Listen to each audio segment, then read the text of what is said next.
Fermin صرف زینڈر کی توجہ لڑائی سے ہٹانے کے لیے سوال کر رہی تھی۔ چھوٹا زینڈر پہلے ہی غصے کے آستانے پر تھا اور اس میں دونوں بہن بھائی کے رویے کا کوئی شکریہ نہیں۔ شمائل واقعی اپنے نام کے مطابق سوچنے والی اور سمجھدار چھوٹی بچی ثابت ہوئی۔ اس نے فوراً سمجھ لیا کہ پروین کیا کرنے کی کوشش کر رہی ہے اور فوراً بولی، اس نے میرے فون پر قریب کے دوست کی تجویز میں آ کر ظاہر کیا۔ ممی، آپ کو یاد ہے جب گرینڈ آنٹ کوئنی مجھے برطانوی شاہی خاندان سے ملانے لے گئی تھی؟ اس وقت میں نے ابھی اپنا موبائل فون لیا تھا اور میسنجر ایپ انسٹال کی تھی اور میں واقعی چاہتی تھی کہ کچھ دوست شامل کروں، تو میں نے قریب کے دوست کی فہرست میں سے زینڈر کو ایڈ کیا۔ یہ تو واقعی مقدر کی ملاقات ہے۔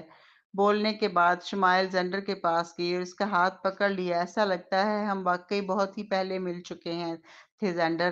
واقعی زینڈر مطمئن ہو گیا۔ اس نے ناک چڑھایا اور کہا، ہاں مجھے معلوم تھا کہ میں کسی چھوٹے شرارتی بچے کے ساتھ بلا وجہ اتنا مہربان نہیں ہو سکتا، تو آپ کہہ سکتی ہیں یہ سب مقدر تھا۔ شمائل بار بار سر ہلاتی رہی۔ تو کیا میں اپنا کھیل اب جاری رکھ سکتی ہوں؟ ٹیم کی لڑائی پہلے ہی شروع ہو چکی تھی اور اگر اب وہ زیادہ دیر کرتی تو اس کے ساتھی بہت جلد اسے ٹوکتے۔ زینڈر تینوں چھوٹے لڑکے صلح کے کر کے کھیل جاری رکھے۔ پروین کوئنی کے ساتھ بیٹھ کر انہیں دیکھ رہی تھی، یہ سوچتے ہوئے کہ شمائل نے ابھی کیا کہا اور زینڈر جس ماحول میں بڑا ہوا۔ پروین اچانک اٹھ کھڑی ہوئی، اس کی بھویں سکڑ گئیں اور اس نے حیرت سے زینڈر کی طرف دیکھتے ہوئے پوچھا، زینڈر، شمائل، کیا آپ دونوں کو یقین ہے کہ شمائل نے صرف اسی وقت زینڈر کو دوست بنایا جب وہ برطانوی شاہی خاندان سے ملنے گئی تھی اور قریب کے دوست کی فہرست دیکھی تھی؟ زینڈر نے سر ہلایا۔ مجھے کیسے معلوم کہ اس نے مجھے کہاں ایڈ کیا؟ وہ تو کبھی باہر نہیں گیا اور تہہ خانے میں بڑا ہوا، اس لیے وہ اس جگہ کو بالکل نہیں جانتا۔ شمائل نے سر ہلایا۔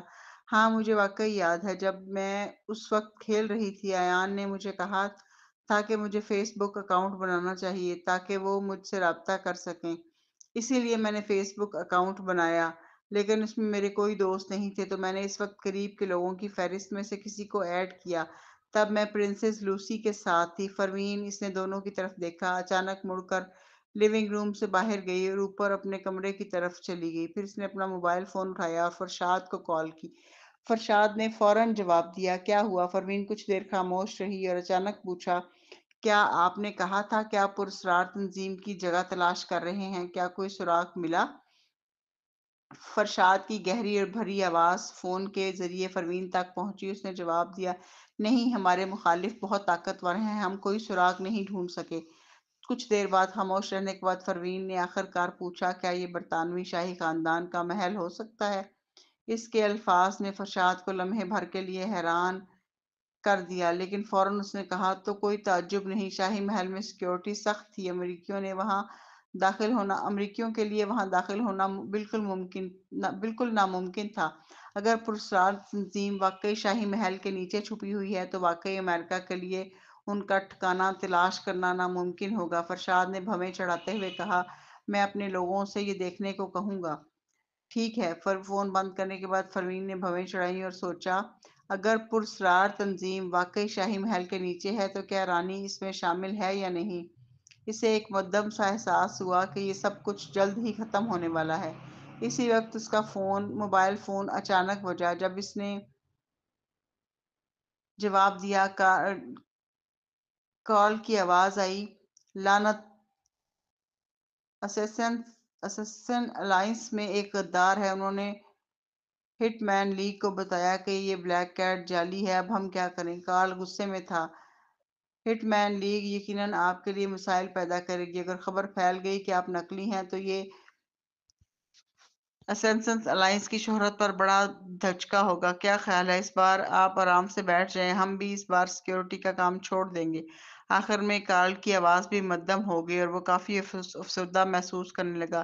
اس بار کا کام نہ صرف اسسنس الائنس کے لیے اپنی موجودگی کو عوامی سطح پر ظاہر کرنے کا بہترین موقع تھا، بلکہ کارل کے لیے حکومت کے ساتھ شراکت داری کرنے اور کمپنی کو صاف ستھرا کرنے کا بہترین وقت بھی تھا۔ کون جانتا تھا کہ اگلی بار کب موقع ملے؟ اگر وہ اس بار ہاتھ سے نکل گیا، لیکن پروین کو خطرے میں نہیں ڈال سکتا تھا۔ چاہے کال اس موقع کی کتنی ہی قدر کرے، وہ پروین کو ایسے خطرے میں ڈالنے کی اجازت بالکل نہیں دے سکتا تھا۔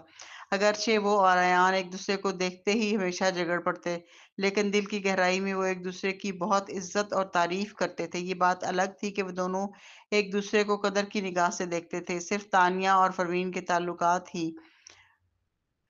کال نے سوچا جب اس نے تانیہ سے فون پر کہا تھا کہ پروین سے رابطہ کرے تو اس کی بیٹی نے کیسے رد عمل ظاہر کیا تھا۔ اس کی بیٹی بار بار پوچھتی رہی، کیا یہ خطرناک ہے؟ کیا آپ یقین ہے کہ یہ خطرناک نہیں ہوگا؟ کیا بالکل کوئی خطرہ نہیں؟ وغیرہ وغیرہ۔ کال نے یقین دلایا کہ اس واقعے میں پروین کو ایک بھی خراش نہیں آئے گی۔ اب جب حالات ایسے ہو گئے، کون جانتا تھا ہٹ مین لیگ ان کے ساتھ کیا کرے گی؟ اگر پروین کو کچھ ہوا تو وہ اپنی بیٹی کو کیا جواب دے گا؟ لیکن فوائد اور نقصانات کا وزن کرنے کے بعد کال نے فیصلہ کیا کہ وہ کمپنی کو صاف ستھرا کرنے اور روشنی میں آنے کے موقع سے دستبردار ہونا بہتر سمجھے گا، بجائے اس کے کہ پروین کو خطرہ لاحق ہو۔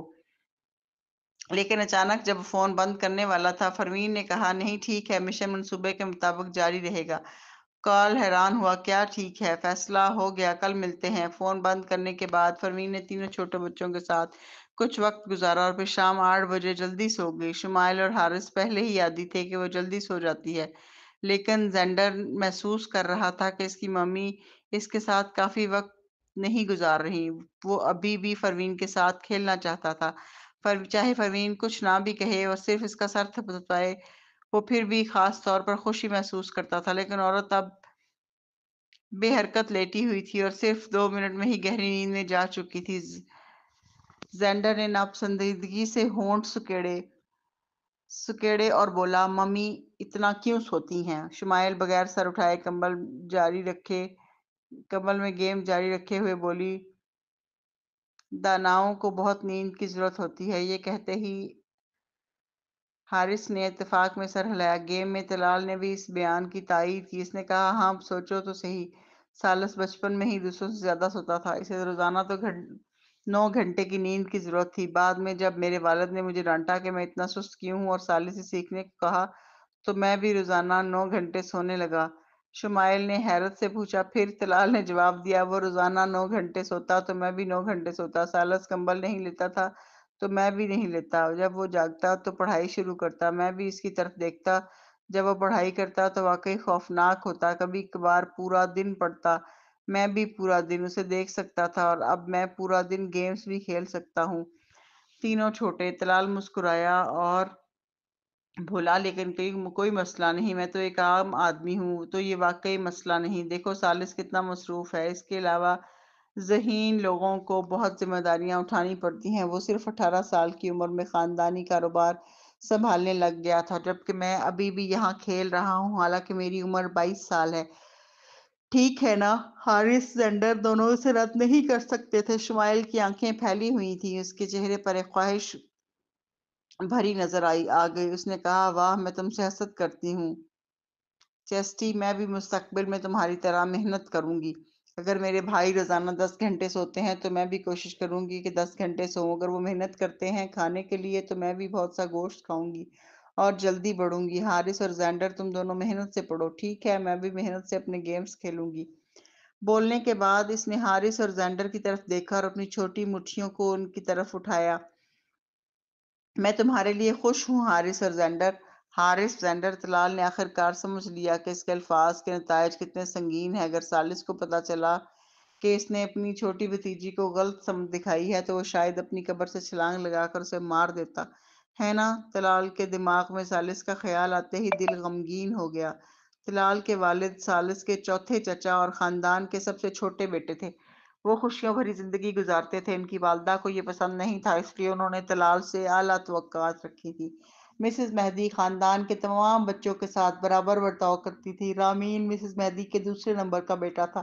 وہ ایک مشہور یونیورسٹی سے فارغ التحصیل ہوا تھا اور بعد میں کمپنی میں شامل ہوا۔ وہ یقینی طور پر قابل تھا، لیکن اس کا دل صحیح جگہ پر نہیں تھا، بلکہ اس نے مختلف طریقوں سے رکاوٹیں ڈالی، جس کے بعد ثالث نے اسے مکمل طور پر نظر انداز کر دیا۔ بہرحال رامین واقعی باصلاحیت تھا۔ ماریسا مسز مہدی کے تیسرے نمبر کی بیٹی تھی۔ ماریسا مسز مہدی کے تیسرے بیٹے کی بیٹی کے بارے میں زیادہ بیان کی ضرورت نہیں۔ ایک مشہور یونیورسٹی سے فارغ التحصیل، نہ صرف وہ انٹرپول کا حصہ تھی بلکہ کیپٹن کی پوزیشن تک پہنچ گئی تھی۔ اس کی صلاحیت واضح تھی، بچپن سے محنت واضح تھی۔ طلال ہی واحد تھا جو گیمز کھیلنا پسند کرتا تھا، لیکن نہ مسز مہدی اور نہ اس کی ماں اس کو اجازت دیتی تھی۔ آخر کار سالس کی دیکھ بھال کے باعث وہ اتنا لاپرواہ تھا، ہر روز کھیلتا اور خاندان کے کاروبار سے فائدہ اٹھاتا۔ یہ سوچ کر طلال کا موڈ خراب ہو گیا کیوں کسی سالس جیسے کو مرنا پڑا۔ مزید برآں سالس کو سب سے زیادہ ناپسند تھا کہ طلال شمائل کے ساتھ گیم کھیلتا تھا۔ اس لیے فوراً طلال بولا، تمہیں میری طرح نہیں سیکھنا چاہیے، سمجھی؟ شمائل کیوں؟ اس کے لیے تو کافی تھا کہ اس کے دونوں بھائی محنت کریں، اسے خوش رہ کر بڑا ہونا چاہیے۔ اگرچہ حارث بھی اسے پڑھائی کی ترغیب دیتا، شمائل کو لگتا کہ خود لطف اندوز ہونا زیادہ مزے کا ہے۔ زینڈر بھی بہت آسان تھا، آخری طور پر اس کی شخصیت آدھی روایتی اور آدھی غیر روایتی تھی۔ شمائل کو قائل کرنے کے لیے وہ اس کی بڑی بہن ہے۔ اس نے چھاتی تھپ تھپائی اور کہا، پریشان نہ ہو، صرف تمہارا بڑا بھائی محنت کرے، تم صرف خوش رہو۔ جیسے ہی شمائل مسکرانے والی تھی، طلال نے خاموشی سے آہ بھری اور کہا، لیکن اگر تم ایسا کرتی ہو تو مستقبل میں سب کہیں گے کہ پروین ناکام ہے۔ تینوں بچے اپنی ممی کے بہت محافظ تھے۔ یہ سن کر شمائل اور زینڈر فوراً پوچھنے لگے، کیوں؟ دونوں نے حارث کی طرف دیکھا جو بھویں چڑھا رہا تھا اور وجہ جاننے کے قابل تھا۔ اس نے جواب دیا، کیونکہ تم وہ واحد بچی ہو جو ممی کے پاس بڑی ہوئی۔ اگر زینڈر اور میں مستقبل میں کامیاب ہو گئے تو تم نے صرف خوشیاں منائی تو وہ نہیں کہیں گے کہ ہم نے تمہیں نرمی سے رکھا، بلکہ وہ کہیں گے، دیکھو جیسا کہ توقع تھی وہ بچہ جو ممی نے بڑا کیا بالکل اچھا نہیں ہے۔ یہ کہتے ہی کمرہ خاموش ہو گیا۔ فون پر طلال نے بھی کہا، بالکل ویسا ہی جیسا حارث نے کہا ہے۔ تمہیں یہ بھی معلوم ہونا چاہیے کہ نیو یارک شہر میں بہت سے لوگوں کی زبانیں چربی کی طرح چلتی ہیں۔ وہ دوسروں کی زندگیوں کا تماشا بنانا پسند کرتے ہیں۔ مستقبل میں جب حارث اور زینڈر کامیاب ہوں گے اور لوگ ان سے حسد کریں گے تو وہ صرف یہ بات کریں گے کہ تم کتنی کمزور ہو، پھر سارا الزام پروین پر ڈالیں گے۔ شمائل نے سر جھکایا، اس کی بڑی گہری آنکھوں سے ظاہر تھا کہ وہ کچھ سوچ رہی ہے۔ کچھ دیر بعد اس نے آہ بھری اور کہا، ٹھیک ہے، میں سمجھ گئی۔ اچانک اسے لگا کہ اس کا گیم اب زیادہ مزے کا نہیں رہا۔ اس نے اپنا موبائل فون رکھا اور کہا، طلال، میں اب نہیں کھیل رہی، میں پڑھائی کرنے جا رہی ہوں۔ طلال، اس نے جلدی سے کہا، ارے کم از کم یہ راؤنڈ تو ختم کر لو۔ شمائل نے سر ہلایا، نہیں، اب میں نہیں کھیل رہی، مجھے یہ کرنا ہے جو میں کہتی ہوں، جب تک میں کامیاب نہیں ہوتی میں کبھی گیم نہیں کھیلوں گی۔ طلال، اگر اسے معلوم ہوتا تو وہ یہ باتیں راؤنڈ کے بعد کہتا۔ اگلی صبح پروین نے محسوس کیا کہ گھر میں سب کچھ کچھ عجیب سا تھا۔ اس نے سیڑھیاں اتری۔ کھانے کے دوران جب اس نے کمرے کا مشاہدہ کیا تو اسے احساس ہوا کہ اس کی بیٹی، جس کا موبائل فون کبھی ہاتھ سے نہیں جاتا تھا، اس وقت اولمپیاڈ میتھمیٹیکل کے مسائل والی کتاب پڑھ رہی تھی۔ اس نے پوچھا، حارث، یہ سوال کس بارے میں ہے؟ حارث جواب دینے ہی والا تھا کہ زینڈر جو ان کے پاس درمیان میں آیا اور کہا، یہ لو، میں تمہیں سکھاتا ہوں۔ ٹھیک ہے حارث۔ پروین، اس نے اپنی آنکھیں رگڑی، سوچا کہ شاید آج وہ غلط طرف سے اٹھی ہے۔ یہ سب کیوں عجیب لگ رہا ہے؟ اس کی بیٹی پہلے ADHD کی کچھ علامات دکھا رہی تھی، لیکن اپنے دونوں بھائیوں کی مدد سے وہ واقعی بہتر ہو رہی تھی، لہٰذا پروین زیادہ دخل اندازی نہیں کر رہی تھی۔ ثالث اور اس کے دونوں بیٹے شمائل کو نرمی سے پالنے اور خوش دیکھ کر مطمئن رہتے تھے، لیکن پروین اس سے متفق نہیں تھی۔ ایک عورت ہونے کے ناطے اس کے لیے یہ بہتر تھا کہ اس کی بیٹی مضبوط اور زندگی کے جذبے سے بھرپور ہو۔ آخر کار وہ اپنے بھائیوں کے ساتھ پوری زندگی نہیں گزار سکتی۔ جس پر اعتماد کیا جا سکتا تھا، اس کے سامنے بیٹھا آدمی فوراً خاموش ہو گیا۔ کچھ دیر بعد کال نے آخر کار کھانسی کی اور دوبارہ بولا، در حقیقت جو آپ کہتی ہیں وہ بھی معنی رکھتا ہے۔ کیا آپ واقعی جانا چاہتی ہیں؟ پروین یہ دیکھ کر تھوڑی حیران ہوئی کہ آدمی دراصل زیادہ پریشان نہیں لگ رہا تھا۔ تاہم کارل آخر کار ایک تجربہ کار آدمی تھا، لہٰذا پروین نے سوچا کہ اس نے شاید پہلے ہی کچھ باتیں اندازہ لگا لی ہوں گی، لہٰذا اس نے کہا، ہاں چلیں۔ کارل کھڑا ہوا اور اس کے کندھے پر ہاتھ رکھ کر بولا، ٹھیک ہے پھر انکل کارل، آپ پر احسان مند ہے پروین۔ اگر ہم کامیاب ہوئے تو میں آپ کو ایک بڑا تحفہ دوں گا، اگر نہیں تو درمیان میں ہی واپس آ جائیں گے۔ کچھ بھی ہو جائے یاد رکھیں آپ کی حفاظت سب سے اہم ہے۔ پروین اسے کیوں کر لگا کہ وہ مکمل طور پر کارل کی بات کو سمجھ نہیں پا رہی تھی۔ جب وہ سوچ رہی تھی، کارل نے کہا، لیکن آپ واقعی محنتی ہیں پروین، افسوس ہے کہ آپ اداکاری کی دنیا میں نہیں ہیں، تاہم یہ بالکل مناسب ہے کہ آپ فوراً اس میں قدم رکھیں۔ یہ تبھی ممکن ہے ہم سب یقین کر لیں کہ آپ ہی بلیک کیٹ ہیں، تب ہی کوئی بھی کمزوری نہیں دیکھ سکے گا۔ آخر کسی نے بھی بلیک کیٹ کو حقیقت میں نہیں دیکھا۔ پروین تو اس کے باوجود کہ اس نے اپنا راز ظاہر کر دیا، کارل ابھی بھی نہیں مان رہا۔ پروین کے ہونٹوں کے کنارے ٹک گئے۔ میں واقعی بلیک کیٹ ہوں، پتہ ہے، ابھی سے آپ بلیک کیٹ ہیں۔ کارل کے چہرے پر واضح تھا کہ وہ کہہ رہا ہو، میں سمجھ گیا۔ پروین چھوڑیں، اس نے تو سچ بتا دیا، آدمی جو چاہے مانے۔ اسے وضاحت کرتے کرتے تھک چکی تھی۔ کارل نے اسے مزید وضاحت کرنے کا وقت بھی نہیں دیا۔ اس نے کسی کو بلایا اور ہدایت دی، مردوں کو تیار کرو، پھر ہم روانہ ہو سکتے ہیں۔ بلیک پینتھر جو بھی داخل ہوا تھا پروین کی طرف دیکھ کر پوچھا، اب ہمیں دوبارہ حرکت کرنا درست ہے؟ سخت انداز میں کارل بولا، اپنی بات کرنے کا انداز دیکھو، بلیک کیٹ کے سامنے کچھ احترام دکھاؤ اور تمام لوگوں کو بتاؤ جو جانتے ہیں کہ مسز سمتھ ہی بلیک کیٹ ہے۔ بلیک پینتھر نے سر ہلا کر کہا، جی سر۔ پھر وہ باہر چلا گیا۔ تھوڑی دیر بعد سب تیار تھے۔ اس بار وہ ملکہ کو ہوائی اڈے سے لینے اور ہوٹل تک پہنچانے کے ذمہ دار تھے جہاں وہ قیام کریں گی۔ اس کے بعد 3 دن تک ان کی حفاظت کرنا اور حفاظت کو یقینی بنانا ان کی ذمہ داری تھی۔ ظاہر ہے ملکہ کے ذاتی محافظ قریب سے ان کی حفاظت کریں گے، وہ صرف ارد گرد کی سیکیورٹی کے ذمہ دار تھے۔ ملکہ کے دورے کے دوران سوئس صدر کو ان سے ملاقات کرنا ہوگی، وہ ہاتھ ملائیں گے اور بات چیت کریں گے۔ اسی دوران وہ سیکیورٹی کے کچھ کام کے ذمہ دار ہوں گے۔ تفصیلات مکمل طور پر سوئٹزرلینڈ کے وفاقی محکمہ دفاع، شہری تحفظ اور کھیل کی طرف سے ترتیب دی گئی تھی، جسے عام طور پر DDPS کہا جاتا ہے۔ جب 20 افراد تیار ہو گئے، کارل آگے بڑھا اور پروین سے بولا، بلیک کیٹ ہماری تنظیم کا سب سے مضبوط رکن ہے، لہٰذا آپ یقینی طور پر قیادت کریں گی جب ہم مشن پر جائیں۔ کیا آپ کو سیکیورٹی انڈسٹری کا کوئی تجربہ ہے؟ لیکن سوال کرنے کے بعد کارل نے پروین کے جواب کا انتظار کیے بغیر جلدی سے تسلی دی، ڈرنے کی ضرورت نہیں، آپ کو گھبراہٹ نہیں ہونی چاہیے، آپ صرف سطح پر کمانڈر ہیں۔ میں بلیک پینتھر کو خفیہ طور پر آپ کی مدد کے لیے بھیج دوں گا، لہٰذا آپ صرف سطح پر کمانڈر ہوں گی، حقیقت میں تمام احکامات بلیک پینتھر جاری کرے گا۔ یوں پروین کے زبان کے کنارے پر موجود ہاں میرے پاس ہے الفاظ رک گئے، اس کے ہونٹوں کے کنارے ٹک گئے۔ اس نے کہا، ٹھیک ہے۔ گروپ زبردست رفتار کے ساتھ روانہ ہوا۔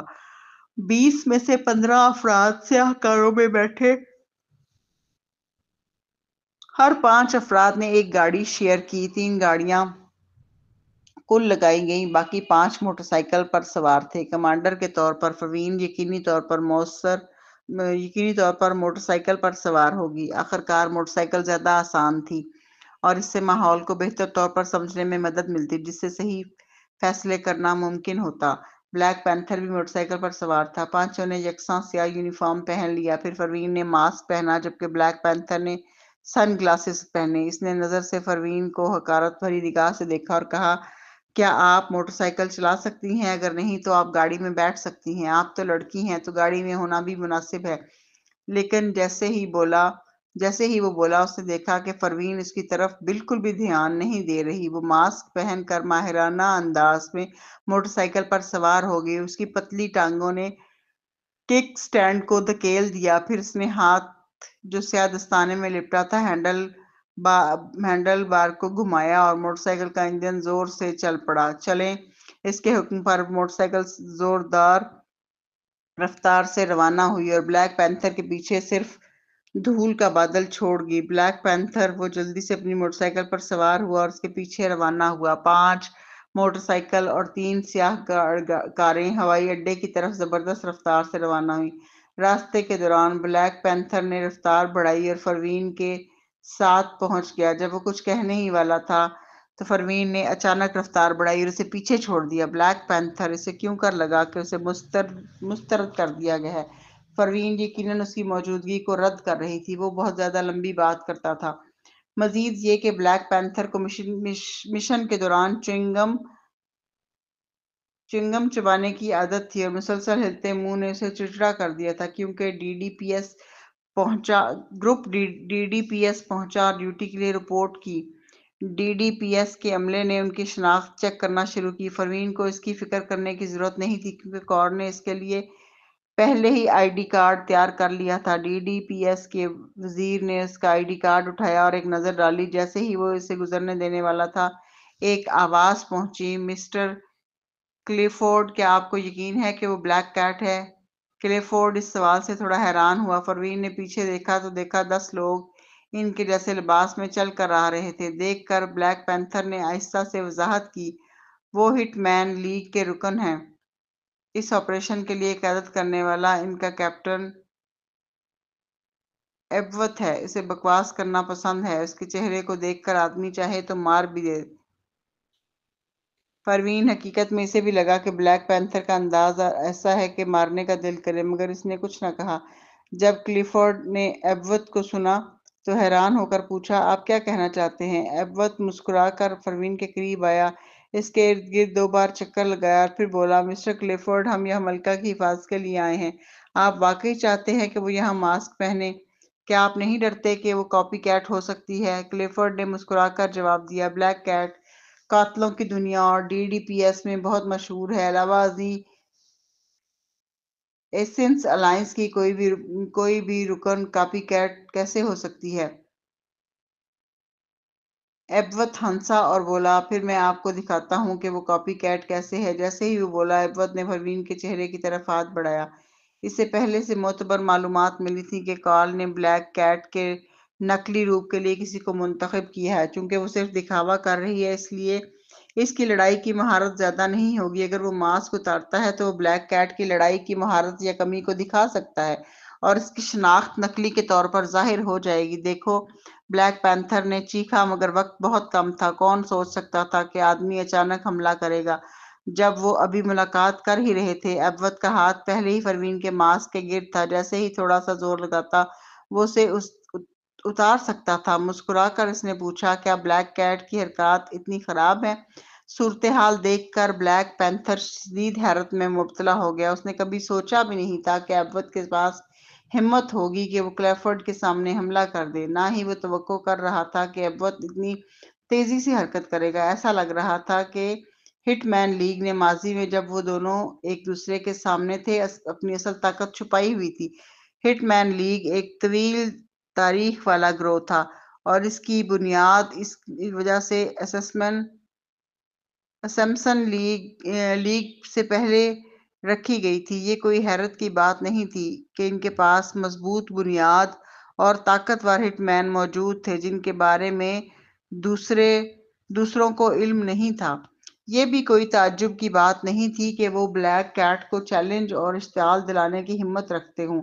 پھر بھی بلیک پینتھر پروین کی طرف دیکھ کر سوچنے لگا، انہوں نے کہا تھا کہ وہ queen school of martial arts کی بڑی بہن ہے، پھر وہ اتنی آسانی سے قابو کیوں پا لی گئی؟ اگر یہ واقعی بلیک کیٹ ہوتی تو یقیناً کوئی مسئلہ نہ ہوتا۔ بلیک پینتھر کے چہرے پر ہلکی ناراضگی چھا گئی اور اس نے غصے میں کہا، کتنی بے شرمی ہے ایبوت، آپ نے اپنے ہی ساتھیوں پر حملہ کیا۔ پھر وہ کلیفورڈ کی طرف مڑ گیا اور بولا، مسٹر کلیفورڈ، کیا آپ ایبوت کے اقدامات کو نظر انداز کریں گے؟ بلیک کیٹ نے ہماری درخواست پر رات بھر امریکہ سے یہاں آ کر کام کیا ہے۔ وہ پچھلی رات سے ایک لمحے کے لیے بھی نہیں سوئی۔ آج اس کا رد عمل تھوڑا سست ہونا کیا عجیب بات ہے، اور پھر کون سوچ سکتا ہے کہ وہ آپ کے سامنے اچانک حملہ کرے گا؟ کلیفورڈ بھی بھویں چڑھاتا ہوا ایبوت کی طرف دیکھنے لگا۔ آپ کیا کر رہے ہیں ایبوت؟ آپ دونوں تو اس آپریشن میں ساتھی ہیں، پھر بلیک کیٹ پر آتے ہی حملہ کیوں کیا؟ کیا آپ بہت جارحانہ رویہ اختیار کر رہے ہیں؟ ایبوت نے جواب دیا، مسٹر کلیفورڈ، میں صرف یہ سوچ رہا تھا کیا ہمیں اس آپریشن کے لیے کسی اور کو قیادت سونپ دینی چاہیے۔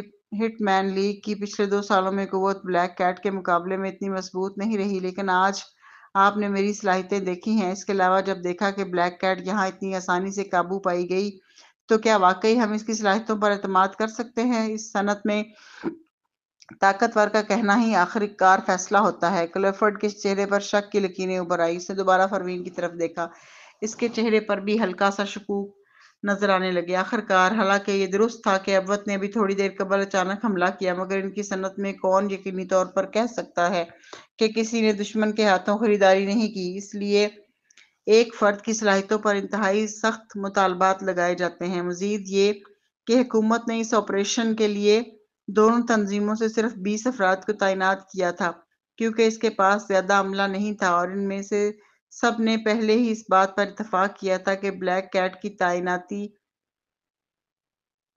ان کی تعیناتی کی قیادت کرے گی۔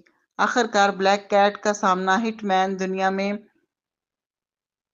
مرتبہ سب سے بلند تھا، لیکن اگر اسے اتنی نزدیک سے کسی نے قابو پا لیا تو کیا بلیک کیٹ واقعی اتنی طاقتور ہے جتنی کہ کہانیاں بتاتی ہیں، یا واقعی وہ شخص جیسا کہ ابوت نے کہا بلیک کیٹ نہیں ہے؟ کلفرڈ کے چہرے پر ہچکچاہٹ چھا گئی۔ بلیک پینتھر نے پختہ لہجے میں کہا، ہاں، شیر بھی کبھی کبھار سو جاتے ہیں، انسان کو کیا؟ ابوت، اب زیادہ دور مت جانا۔ ابوت مسکرا کر بولا، مجھے فرق نہیں پڑتا، میں صرف طاقتور کے سامنے جھکوں گا۔ تو مجھے بتائیں بلیک پینتھر، کیا بلیک کیٹ ہوشیاری میں کمزور ہے، یا یہ شخص یہاں بلیک کیٹ ہی نہیں؟ بلیک پینتھر، ایک قاتل کے لیے یہ بدنامی ناقابل برداشت تھی کہ اسے ہوشیاری میں کمزور کہا جائے۔ پھر بھی اگر وہ کہتا ہے کہ پروین بلیک کیٹ نہیں، تو اس کا مطلب ہوگا کہ اسمپسن alliance D D P S کو دھوکہ دے رہا ہے۔ اگر ایسا ہوا تو مستقبل میں سوئٹزرلینڈ کی سیکیورٹی صنعت میں اچھے وسائل حاصل کرنا اور بھی مشکل ہو جائے گا۔ بلیک پینتھر نے غصے میں ابوت کی طرف گھورا۔ جیسے ہی وہ بولنے والا تھا، پروین جو اب تک خاموش بیٹھی تھی اچانک بولی، آپ کس کو ہوشیاری میں کمزور قاتل کہہ رہے ہیں؟ جیسے ہی اس نے کہا، ابوت مسکرا کر بولا، آپ، ظاہر ہے یہ افواہ ہے کہ جنہوں نے آپ کا چہرہ دیکھا وہ سب مر گئے۔ میں آپ کا ماسک اتارنے ہی والا ہوں، اور اب آپ ابھی تک نہیں سمجھی۔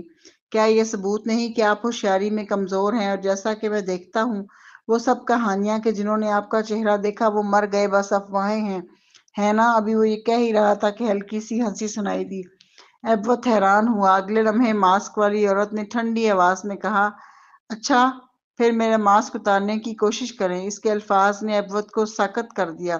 اس نے بھویں چڑھائیں اور کہا، ہاں، آپ بھی بڑی باتیں کر رہے ہو بلیک کیٹ۔ ٹھیک ہے، چونکہ آپ نے مجھے اجازت دے دی ہے کہ ماسک اتاروں تو میں ایسا ہی کروں گا، اور سب کو دکھاؤں گا کہ بلیک کیٹ واقعی کتنی شاندار ہے۔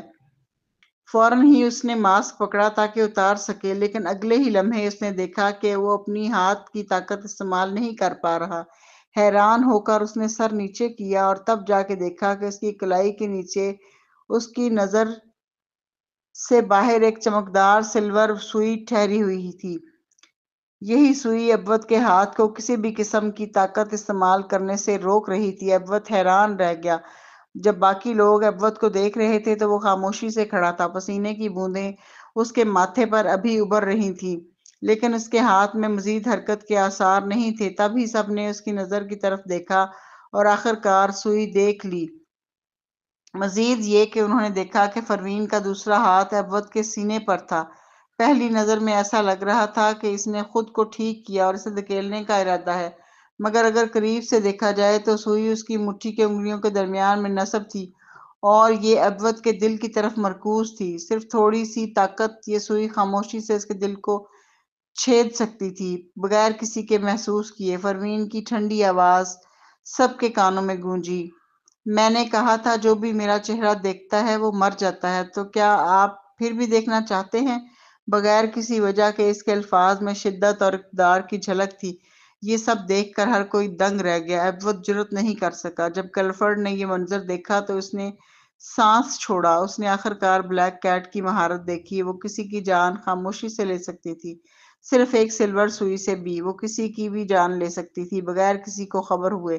یہ واقعی خوفناک تھا۔ کلفرڈ کا رویہ بلیک کیٹ کے لیے فوراً بدل گیا۔ اس نے کہا، براہ کرم ناراض نہ ہوں، ابوت صرف باتیں کرتا ہے۔ ہمیں اس آپریشن میں مل کر ملکہ کی حفاظت کرنی ہے۔ یہاں سب ملک کی خدمت کرنا چاہتے ہیں، تو آپ آئیں ان چیزوں پر مزید جھگڑا نہ کریں۔ بلیک کیٹ، کیا آپ ابوت کو ایک بار معاف کر سکتی ہیں؟ پروین نے ابوت کو زیادہ سنجیدگی سے نہیں لیا۔ وہ آدمی کچھ حد تک با اخلاق ہٹ مین تھا۔ اس کے کیے گئے قتل کے مشن صرف برے لوگوں کو ہدف بناتے تھے، اس لیے وہ ہٹ مین کمیونٹی میں کافی مشہور تھا۔ ظاہر ہے یہی وجہ تھی کہ سوئس حکام انہیں قبول کرنے کے لیے تیار تھے۔ دونوں ہٹ مین تنظیمیں بھی برے لوگ نہیں تھیں۔ اب جب وہ اپنے عمل کو بہتر بنانا چاہتے تھے، حکومت خوشی سے یہ دیکھ رہی تھی، اسی لیے انہوں نے انہیں یہ موقع دیا تھا۔ کلوفرڈ کی بات سن کر پروین نے اپنی نفیس انگلیوں کی حرکت سے سلور سوئی غائب کر دی۔ پھر وہ ایک قدم پیچھے ہٹی اور ایبوت سے فاصلہ بنایا۔